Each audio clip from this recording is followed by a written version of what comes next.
A. Perumusan Pancasila sebagai dasar negara. 1.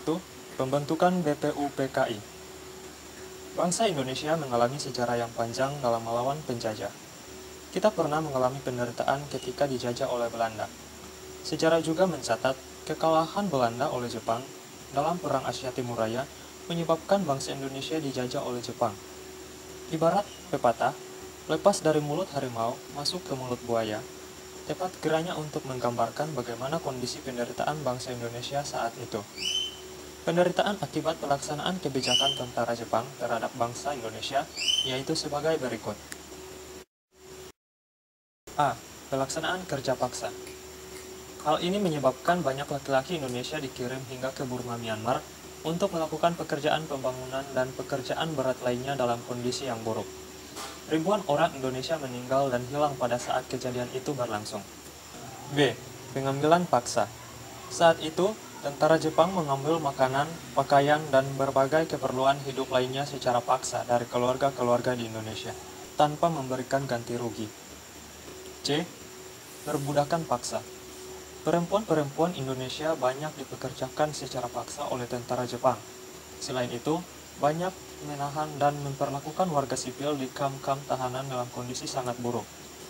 Jepang mulai menguasai wilayah Indonesia setelah Belanda menyerah di Kalijati, Subang, Jawa Barat pada tanggal 8 Maret 1942.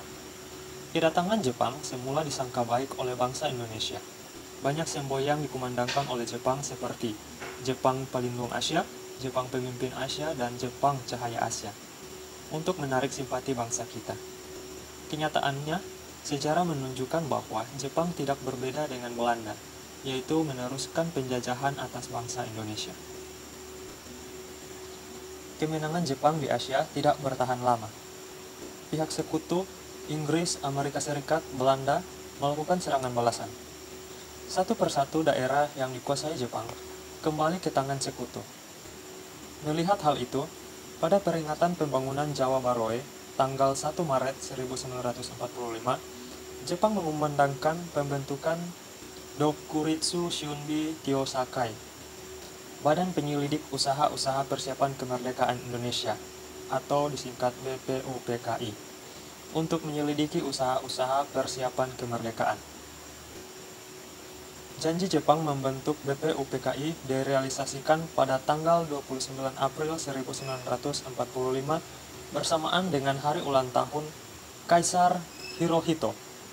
Secara resmi BPUPKI dilantik oleh Jepang, dengan anggota berjumlah 62 orang, terdiri atas tokoh-tokoh bangsa Indonesia dan 7 orang anggota perwakilan dari Jepang.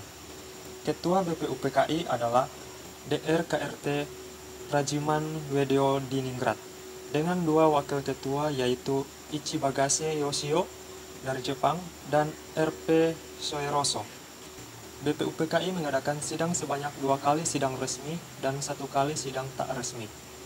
Sidang resmi pertama dilaksanakan pada tanggal 29 Mei sampai dengan 1 Juni 1945, membahas tentang dasar negara. Sidang kedua berlangsung tanggal 10 sampai dengan 17 Juli 1945 dengan membahas rancangan Undang-Undang Dasar.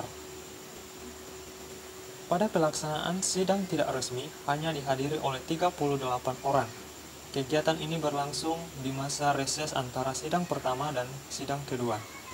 Tujuannya untuk membahas rancangan pembentukan Undang-Undang Dasar 1945 yang dipimpin oleh anggota BPUPKI IR Soekarno. Sidang BPUPKI dilaksanakan di gedung Chuo Sangiin, dan kini gedung itu dikenal dengan sebutan Gedung Pancasila.